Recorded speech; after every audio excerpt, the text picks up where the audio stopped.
PUC के सभी छात्रों को इस हिंदी कक्षा के लिए स्वागत सुस्वागत। मेरा नाम लक्ष्मी है। मैं इस बार आपको हिंदी विषय पढ़ाती हूँ। छात्र, इस बार आपको क्या-क्या पढ़ना है, सिलेबस क्या है आपको मैं बताती हूँ। पहले व्याकरण भाग देखिए छात्र। व्याकरण भाग में वाक्य शुद्धि, इसके बाद कारक भरिए। कारक आपको मालूम है 8 कारक है। उस 8 कारक क्या क्या आपको मालूम है? कर्ता कारक, कर्म कारक, करण कारक, आपादन कारक, अधिकरण कारक, संप्रधान कारक, संबोधन कारक, अधिकरण कारक, है ना। और तीसरा काल परिवर्तन करना, वर्तमान, भूत, भविष्य का। एक सेंटेंस देते हैं, वहां ब्रैकेट में किस काल में बदलाव करना है वो बताते हैं। उसके बाद विलोम शब्द, लिंग बदलिए और हिंदी में अनुवाद करो। और उसके बाद पत्र लेखन भी आपको है। ये सब आप 10वीं कक्षा में पढ़ के आए हैं। ये व्याकरण बहुत सरल है प्रथम पीयूसी में, इसलिए आप उसके बारे में चिंता करने की आवश्यकता नहीं है। छात्र, आपको 2 पाठ्य पुस्तक माने एक है साहित्य वैभव। इस पाठ्य पुस्तक में आपको प्रथम सोपान गद्य भाग में 10 पाठ होते हैं। बड़े घर की बेटी, युवाओं से, निंदारस, बिंदा, बाबा साहेब डॉक्टर अंबेडकर, दिल का दौरा और एंजाइना, मेरी बद्रीनाथ यात्रा, नालायक, राष्ट्र का स्वरूप, विरसन। द्वितीय सोपान में पद्य भाग, मध्ययुगीन काव्य 5 है। कबीरदास, तुलसीदास, मीराबाई, शरण वचनामृत, रीतिकालीन काव्य, रसकांत के सवैया। और आधुनिक कविता में मैथिली शरण गुप्त के कुटिया में राजा भवन, सूर्यकांत त्रिपाठी निराला के तुर्ती पत्थर, सुभद्रा कुमारी चौहान के उल्लास, हरिवंश राय बच्चन के तुम गा दो मेरा गान अमर हो जाए, प्रतिभा का मूल बिंदु प्रभाकर मांझे, तुम आओ मन के मुग्ध में सरगु कृष्णमूर्ति, मत घबराना राम निवास मानव, अभिनंदनीय नारी जयंती प्रसाद नौटिया। और तृतीय सोपान में अपठित भाग कहानियां है 6 है। मधुआ, शमशान, खून का रिश्ता, शीतलहर, सिलिया, दोपहर का भोजन। और एक आपको किताब है, उसमें व्याकरण भाग है, व्याकरण भी रहते हैं। और ये पाठ्य पुस्तक का क्या क्या प्रश्नोत्तर है वो उस पुस्तक में आपको अभ्यास पुस्तिका कहते हैं, उसमें दिए हैं। आप नोट्स में लिखते हैं ये सब प्रश्नोत्तर को, और वो अभ्यास पुस्तिका में भी वो प्रश्नोत्तर लिखना है। और उसमें ये सब व्याकरण भाग भी उस किताब में है। समझ गए? आज मैं आपको आपके गद्य भाग प्रथम सोपान के प्रथम एक कहानी बड़े घर की बेटी, इसके बारे में जानकारी देनी चाहती हूँ। बड़े घर की बेटी शीर्षक है। बेटी माने मालूम है ना, एक लड़की। बड़े घर से आई हुई एक लड़की के कहानी। इसका लेखक है प्रेमचंद। प्रेमचंद के बारे में आप सुने हैं, बहुत कहानियां लिखा है, नाटक लिखा है, उसका कहानियां सिनेमा भी हुई है ना छात्र। इस कहानी में पात्र वर्ग में बेनी माधव सिंह और उसका 2 पुत्र श्रीखंड, लाल बिहारी और भूप सिंह उसका पुत्री आनंदी। इतना पात्र वर्ग है इस कहानी में। पहले हम लेखक परिचय देखेंगे प्रेमचंद के।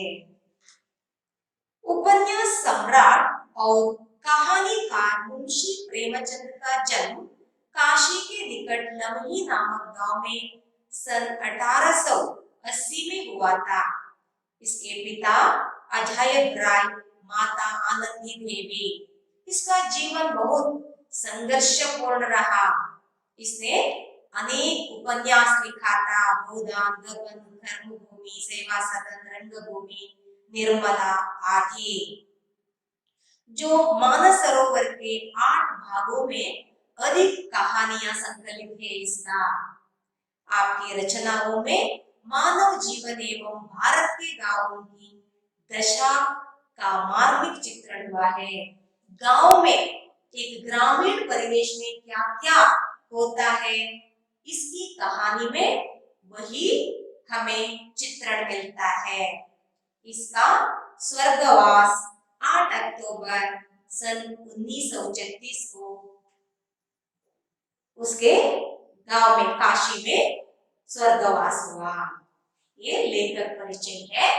अभी पाठ, प्रस्तुत पाठ में क्या है संक्षिप्त यहाँ दिए है, देखिए छात्र। प्रस्तुत कहानी बड़े घर की बेटी प्रेमचंद की श्रेष्ठ कहानियों में से एक है। सामाजिक जीवन के सूक्ष्म चित्रकार मुंशी प्रेमचंद ने इस कहानी में मध्यम वर्ग के गृहस्थ जीवन की एक ऐसी घटना को चित्रित किया है जो हमारे घरों में आए दिन घटती रहती है। आनंदी बड़े घर की बेटी है। संपन्न घर की सुविधाओं का अभ्यास होने पर भी उसने अपने आप को श्रीकंठ के रूढ़िग्रस्त तथा अभावों से पूर्ण घर के अनुकूल बना लिया। आनंदी नामक स्त्री एक महिला शादी होकर एक घर में आती है। ये स्त्री एक श्रीमंत वर्ग माने मध्यम वर्ग में पले हुए लड़की थी। बाद में श्रीकंठ नामक एक लड़के को शादी होकर दूसरे ससुराल आती है। उस घर में सुख सुविधाएं कम थे, पर भी इस आनंदी वो सब अभावों को पूर्ण घर के अनुकूल बना लेती है। समझिए, आगे देखिए। एक दिन श्रीकंठ के छोटे भाई लाल बिहारी से उनके अभद्र व्यवहार के कारण आनंदी को क्रोध आ गया। श्रीकंठ का छोटा भाई का नाम है लाल बिहारी। वो थोड़ा गुस्से वाला लड़का है। उसका एक अभद्र व्यवहार से इस आनंदी बहुत क्रोधित होती है। झगड़ा यहाँ तक बढ़ गया कि दोनों भाइयों के अटूट प्रेम की कड़ियां शिथिल हो गई और लाल बिहारी घर छोड़कर जाने लगा। घर को बिखरता देख आनंदी की सात्विक वृत्तियां जाग उठी। माने घर में इस तरह का परिस्थिति उत्पन्न हुई, ये आनंदी को समझ गई और इसने इस परिस्थिति का सामना किस तरह किए है हम इस कहानी में देख सकते हैं। उसने लाल बिहारी को रोक लिया और बिगड़ता हुआ काम बना लिया। माने वो घर छोड़कर जाने वाला था, उसको रोक दिया। घर में असमाधान था, वो भी सही किया आनंदी ने। उच्च कुल की आदर्श महिलाएं कष्ट सहकर अपमानित होकर भी मर्यादा नष्ट नहीं होने देती। यहाँ प्रेमचंद जी कहता है, एक उच्च कुल के आदर्श स्त्रियां किसी घर में इस तरह का परिस्थिति है तो क्या करते हैं, मर्यादा नष्ट करने नहीं देते हैं। मर्यादा को किस तरह बचाना है इसके बारे में सोचकर ये काम करते हैं। इसी तरह का एक अच्छे गुण वाली स्त्री थी आनंदी। यही इस कहानी का संदेश है। पारिवारिक सदस्यों के आपसी संबंधों के महत्व को उजागर करने के उद्देश्य से प्रस्तुत पाठ का चयन किया गया है। छात्र, हम एक परिवार में रहते समय सब मिलजुल कर रहना चाहिए। घर में झगड़ा, द्वेष ये सब रहे तो किसी को समाधान नहीं होते हैं। एक घर माने सब एक साथ मिलजुल कर काम करना है, चर्चा करना है, साथ में खाना खाना बैठना है, खुशी खुशी में हम घर में रहना चाहिए, है ना। आपके घर में भी देखिए, आपके माँ बाप, बहन भाई, दादा दादी ये सब के साथ हम रहते हैं तो अच्छे तरह से रहते हैं, है ना। पर आजकल की स्त्रियां क्या चाहते हैं कि ससुराल आने के बाद केवल पति मात्र उस घर में रहना चाहिए, पति के साथ ही रहना चाहते हैं। सास ससुर को वो अपेक्षा नहीं करते हैं। अभी भी आप देखिए समाज में इसी तरह का चित्रण सभी जगहों में है। हम देखेंगे क्या होते हैं इस कहानी में। बेनी माधव सिंह गौरीपुर गांव के जमींदार और नंबरदार थे। उनके पितामह किसी समय बड़े धनधान्य संपन्न थे। गांव का पक्का तालाब और मंदिर जिनकी अब मरम्मत भी मुश्किल थी, उन्हीं के कीर्ति स्तंभ थे। कहते हैं इस दरवाजे पर हाथी झूलता था। अब उसकी जगह एक बूढ़ी भैंस थी जिसके शरीर में अस्थि पंजर के सिवा और कुछ शेष न रहा था, पर दूध शायद बहुत देती थी, क्योंकि एक न एक आदमी हांडी लिए उसके सिर पर सवार ही रहता था। बेनी माधव सिंह अपनी आधी से अधिक संपत्ति वकीलों को भेंट कर चुके थे। छात्र, यहाँ बेनी माधव सिंह नामक एक जमींदार के बारे में अभी प्रेमचंद हमें बता रहे हैं। बेनी माधव सिंह जमींदार था और उस गांव का मुख्यस्थ था। उस गांव का नाम है गौरीपुर। समझ गए छात्र। इस बेनी माधव का पिता बहुत धनधान्य संपन्न, बहुत अमीर आदमी था। अब तुलना करते हैं प्रेमचंद बेनी माधव और बेनी माधव के पिता का काल में किस तरह थे। बेनी माधव का पिता अपने घर में हाथी का पालन पोषण करता था। आप सोचिए, एक हाथी का पालन पोषण बहुत मुश्किल है। सामान्य आदमी अपने घर में हाथी को नहीं पालते हैं। अब हम हमारे घर में गाय बकरी ये सब पालते हैं, उसको ज्यादा खर्च नहीं होते हैं। बेनी माधव का पिताजी बड़ा अमीर, इसलिए हमें खचित होते हैं कि हाथी को वो घर में पालता था। आज उस स्थान पर बेनी माधव एक अस्थि पंजर जैसा भैंस को पालता था। वो अस्थि पंजर जैसा है तो बहुत दूध देती थी। कैसे हमें ये पता चलता है कि एक ना एक हर क्षण हर पल दूध के लिए हांडी लेकर उसके सिर पर सवार करता था। सिर पर सवार करना ये मुहावरे है, इसका अर्थ है परेशान देना। समझ गए छात्र। आगे देखेंगे क्या होते हैं। इस बेनी माधव धन धान्य सब किस तरह खो देता है कि किसी इसका जायदाद कोर्ट में दे। इसके लिए वकील के पास जाना था, इसलिए सब उसका जायदाद वकील को बेल्ट के रूप में, माने वकील को पैसे के बदले वो अपने जायदाद को आधी से अधिक संपत्ति वकील को देना पड़ा, इसलिए वो अभी एक मध्यम वर्ग का एक व्यक्ति बन गया। उनकी वर्तमान आय 1000 रुपये वार्षिक से अधिक न थे। देखिए, वह एक साल को केवल 1000 रुपया वो कमाता था, उतना ही उसका आय।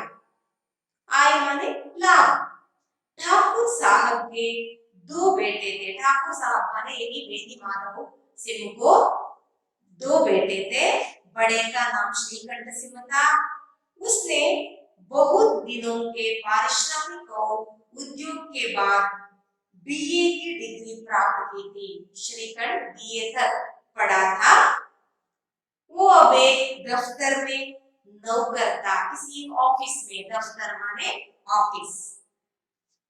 छोटा लड़का लाल बिहारी सिंह दोहरे बदन का सजीला जवान था। माने दोहरे बदन माने एक राउंड फेस उसका, और सजीला जवान माने अच्छा जवान था, देखने में अच्छा था वो। भरा हुआ मुखड़ा, चौड़ी छाती, भैंस का 2 से ताजा दूध वहां उठकर सवेरे पीता था। माने एक तरह का पहलवान का बॉडी था उसका। वो देखने में अच्छा था लाल बिहारी, और हर दिन सुबह उठकर 1 सेर दूध पीता था। 1 सेर माने हम अभी 1 लीटर कहते हैं ना, उस जमाने में सेर कहते थे। आगे देखिए छात्र, श्रीकंठ सिंह की दशा बिल्कुल विपरीत थी। माने श्रीकंठ उतना पहलवान जैसा नहीं था, थोड़ा दुबला पतला था। इसका विपरीत श्रीकंठ था। इन नेत्र प्रिय गुणों को उन्होंने बीए इन्हीं 2 अक्षरों पर न्योछावर कर दिया था। इन 2 अक्षरों ने उनके शरीर को निर्बल और चेहरे को कांतिहीन बना दिया था।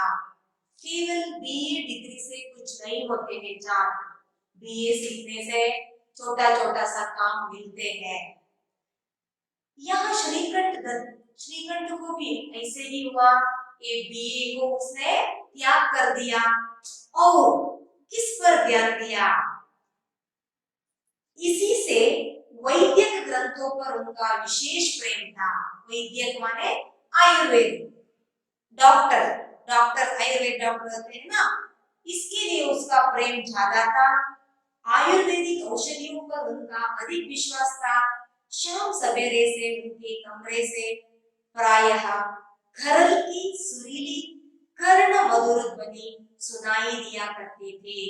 करल माने किसी पाउडर करते हैं ना हम, किसी जड़ी बूटियों को, ये श्रीकंठ पाउडर करता था, उसका आवाज कमरे में हमें सुनाई देता था। लाहौर और कलकत्ते के वैद्यों से बड़ी लिखा पढ़ी रहती थी। माने ये श्रीकंठ लाहौर और कलकत्ते के आयुर्वेदिक डॉक्टरों से चर्चा करता था, खत लिखकर उनसे बातचीत करता था, कुछ ना कुछ चर्चा भी करता था। ये बेनी माधव सिंह का परिवार का चित्रण है। समझिए। आगे देखिए, श्रीकंठ इस अंग्रेजी डिग्री के अधिपति होने पर भी अंग्रेजी सामाजिक प्रथाओं के विशेष प्रेमी न थे, बल्कि वह बहुधा बड़े जोर से उसकी निंदा और तिरस्कार किया करते थे। बीए डिग्री उसने प्राप्त किया है, पर उसे इंग्लिश अंग्रेजी पर तिरस्कार था। इससे गांव में उनका बड़ा सम्मान था। गांव के लोग ज्यादा नहीं पढ़ते हैं ना, एक 10वीं कक्षा तक पढ़े लिखे वाले रहते हैं, ज्यादा लोग अनपढ़ रहते थे। इसको इंग्लिश पर ज्यादा व्यामोह नहीं है ना, ये सभी के साथ मिलजुल कर रहता था श्रीकंठ, इसलिए सभी श्रीकंठ को बहुत गौरव देते थे। दशहरे के दिनों में वह बड़े उत्साह से रामलीला में सम्मिलित होते और स्वयं किसी न किसी पात्र का पाठ लेते थे। केवल आयुर्वेद पर प्रेम न थे, इसको किसी नाटक में पार्ट करने में बहुत शौक थे। दशहरा नवरात्रि के समय में उनके गांव में रामलीला नाटक होता था, उसमें वो एक ना एक पार्ट करता था। गौरीपुर में रामलीला के वही जन्मदाता थे श्रीकंठ। जन्मदाता नाटक का जन्मदाता रामलीला का वही था। प्राचीन हिंदू सभ्यता का गुणगान उनकी धार्मिकता का प्रधान अंग था। सम्मिलित कुटुंब के तो वह एकमात्र उपासक थे। आजकल स्त्रियों को कुटुंब में मिलजुल कर रहने की जो अरुचि होती है, उसे वह जाति और देश दोनों के लिए हानिकारक समझते थे। यही कारण था कि गांव की ललनाएं उनकी निंदक थी। कोई कोई तो उन्हें अपना शत्रु समझने में संकोच न करती थी। स्वयं उनकी पत्नी को ही इस विषय में उनसे विरोध था।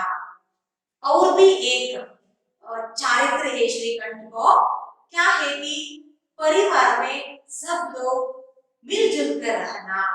शादी होने के बाद किसी एक लड़का अपनी पत्नी को लेकर दूसरे घर नहीं बनाना, वो उसी घर में आपके माता पिता के साथ रहना, ये श्रीकंठ दत्त का एक अभ्यास था।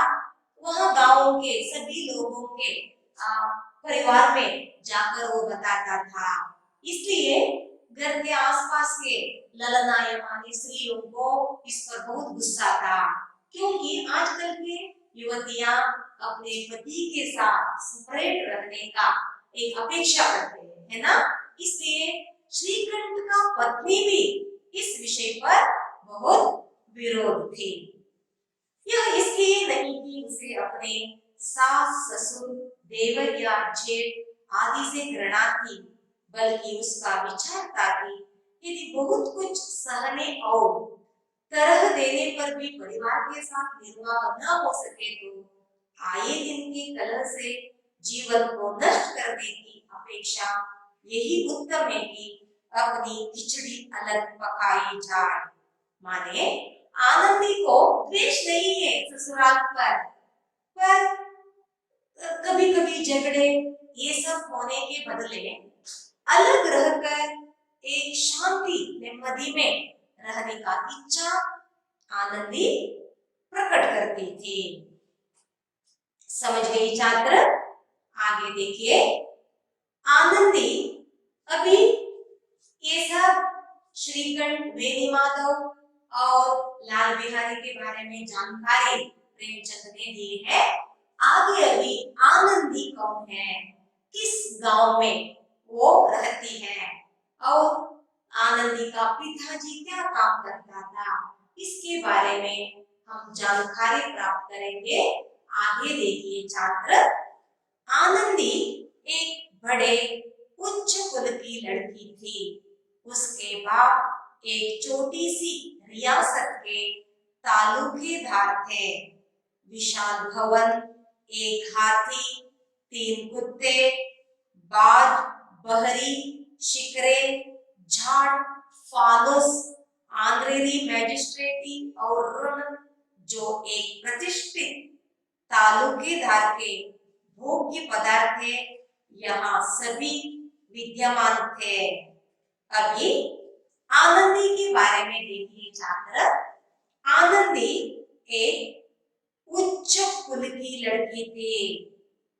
उसके बाप एक छोटी सी रियासत के तालुकदार, माने छोटी सी रियासत माने एक छोटा सा गांव, एक शहर कहते हैं ना, वहां एक तालुकदार, तालुकदार माने वहां सब निभाने वाले, उस शहर का कामकाज उस काम करता था। उसके घर में भी हाथी, कुत्ते, बाज, बहरी, शिकरे, झाड़, फानुस, आंग्रेरी मैजिस्ट्रेट और ऋण, इसका अर्थ है सब सुविधाएं उसके घर में थे। सब भोग्य पदार्थ इस तालुकेदार के घर में थे। इस तालुकेदार का नाम था भूपसिम। आनंदी का पिता भूपसिम था। बड़े उदार चित्त और प्रतिभाशाली पुरुष थे। पर दुर्भाग्य से लड़का एक भी न था। 7 लड़कियां हुई और दैव योग से सबकी सब जीवित रही। पहली उमंग में तो उन्होंने 3 ब्याह दिल खोल कर किए। इस भूप सिंह को लड़का संतान नहीं है, लड़कियां कितना 7 लड़कियां थे। उसने 3 लड़कियों को पहले शादी करके दी। ब्याह हमारे शादी। पर 15-20 हजार रुपयों का कर्ज सिर पर हो गया। अभी लोन उसके सिर पर है। माने लड़कियों को शादी करना एक छोटा संगति नहीं है। बहुत पैसे खर्च करना है उनको, कुछ वो आभूषण और क्या क्या देना है, आपको मालूम है शादी माने। इसलिए एक 15-20 हजार तक अभी उसको कर्ज माने लोन उसके सिर पर है। तो आंखें खुली, हाथ समेट लिया। आनंदी चौथी लड़की थी उस घर में। आनंदी तो चतुर्थ पुत्री थी। वह अपनी सब बहनों से अधिक रूपवती और गुणवती थी। दूसरे 6 लड़कियां है ना, उनसे इस आनंदी बहुत रूपवती लड़की, गुणवती भी थी। वह अपनी सब बहनों से रूपवती गुणवती थी। इससे ठाकुर भूप सिंह उसे बहुत प्यार करते थे। सुंदर संतान की हो कदाचित उसके माता पिता भी अधिक चाहते हैं। अच्छा गुण, अच्छा रूप थी। इस लड़की को माता पिता बहुत चाहते थे। वो सभी घर में ऐसा ही होते हैं। ठाकुर साहब बड़े धर्म संकट में थे कि इसका विवाह कहाँ करें। न तो यही चाहते थे कि ऋण का बोझ बढ़े और न यही स्वीकार था कि उसे अपने को भाग्यहीन समझना पड़े। अभी 3 पुत्रियों को विवाह होने के बाद बहुत कर्ज माने पैसे हाथ में नहीं है। इस आनंदी को अभी शादी करके देना है और पैसा हाथ में नहीं है। अब वो भाग्यहीन समझता है। एक दिन श्रीकंठ उनके पास किसी चंदे का रुपया मांगने आए। शायद नागरी प्रचार का चंदा था। भूप सिंह उनके स्वभाव पर रीझ गए और धूमधाम से श्रीकंठ सिंह का आनंदी के साथ ब्याह हो गया। देखिए छात्र, अचानक एक दिन किसी चंदा वसूली के लिए श्रीकंठ भूप सिंह के घर आया था। इस भूप सिंह का एक गुण रूप देखकर, श्रीकंठ का एक रूप गुण देखकर भूप सिंह को बहुत खुश हुआ। तुरंत उसने अपने पुत्री आनंदी को श्रीकंठ के साथ विवाह करके दिया। समझिए छात्र, अभी आनंदी का विवाह हो गया। विवाह होकर ससुराल आती है। छात्र, आज यहाँ तक मैं समाप्त करती हूँ। आनंदी ससुराल आकर क्या होते हैं बाद में और नेक्स्ट क्लास में हम देखेंगे। धन्यवाद, फिर मिलेंगे छात्र।